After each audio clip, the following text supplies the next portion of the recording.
And the first African American superintendent, black superintendent in downtown Charleston. We went to commercials and you started talking about the teachers. Give us an overview of, from your perspective, a lot of time in the system when the system worked. When the system worked. What are your thoughts now as to where the school system is and what needs to change in your opinion? Well, when the system worked, we had teachers that took a personal responsibility in our children. First thing, they learned the name of each student.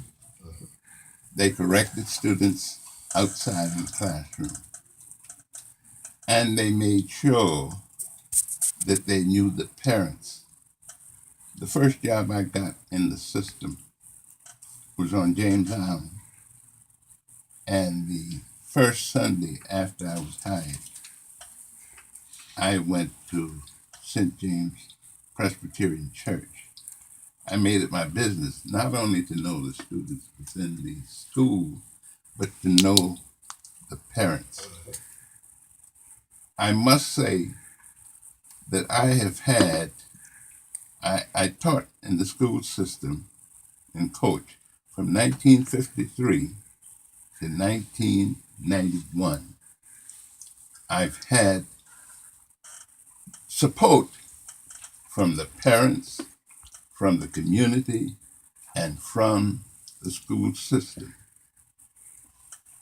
There's something that happened in the system that I want to tell you about.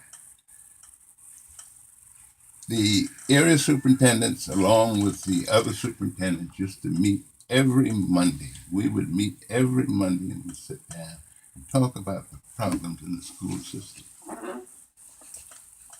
After John Graham was made chairman, shortly afterwards, they decided that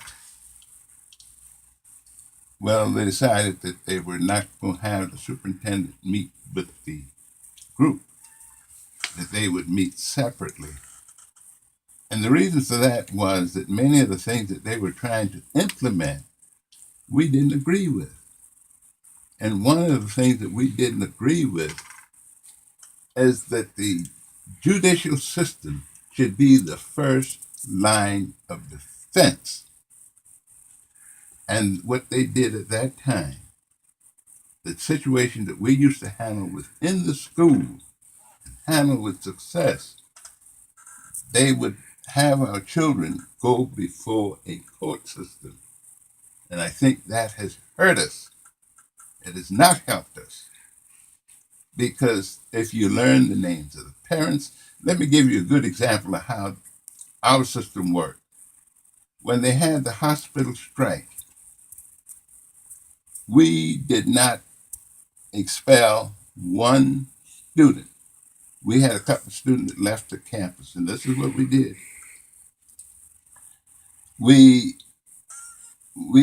had the students, the parents knew the students, and I remember when the group was standing on America Street right across from the gate, trying to get the students to leave the campus.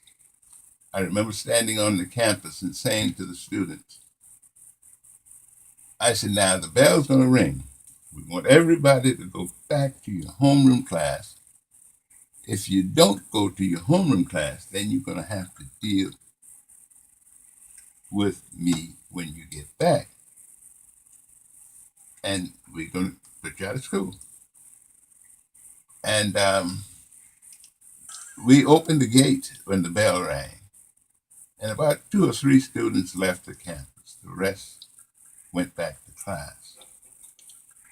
And to get that accomplished, we had teachers who knew who the ones who would make that foolish decision of going out to campus, of sending to that particular student and making them offer, not an offer, but telling them, you come to my class immediately. And they did. We did not expel one student. We had about 2 or 3 of them that we suspended from school when they came back. and the school was successful, and they did not use that to destroy public education. Now, today, those students would find themselves, every one of them that leave that campus would find themselves before the judicial system, and they would find themselves a part of the judicial system because they would get a record. And it's not fair. And it's not fair. What caused this?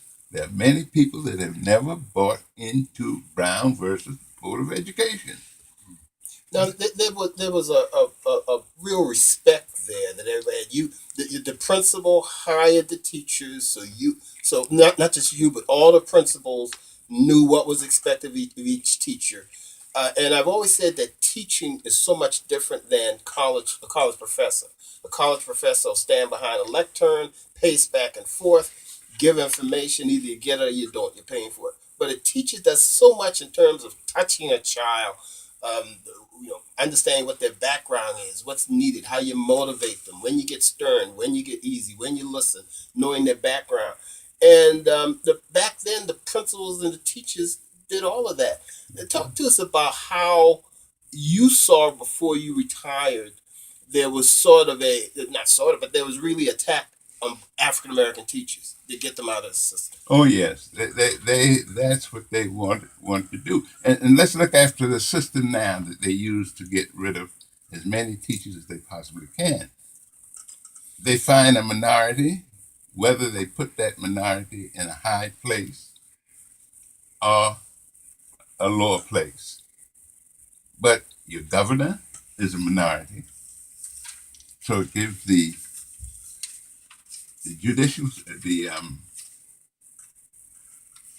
elected officials the opportunity to do the things that they want to do, because they say you have representation, so we could do anything we want to you. And let's take the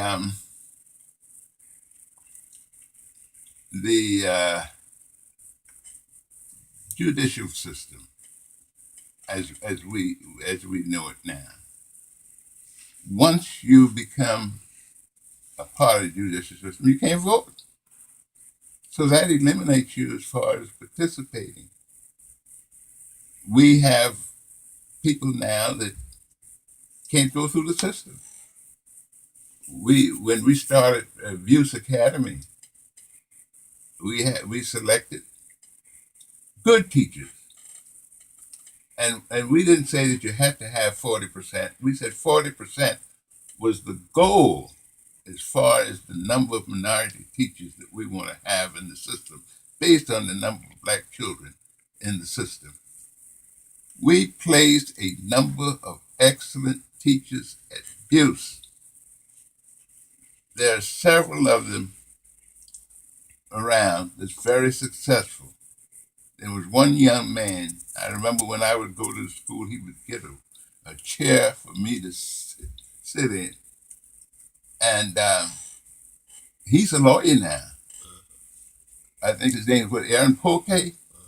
He's a lawyer. He finished George Washington, either Georgetown or George Washington Law School in Columbia. There's another young lady that that I could remember went to the United Methodist, became a United Methodist minister. There were many students that were successful, but then the parents decided we had too many minorities at Buse, and so they worked to eliminate that number.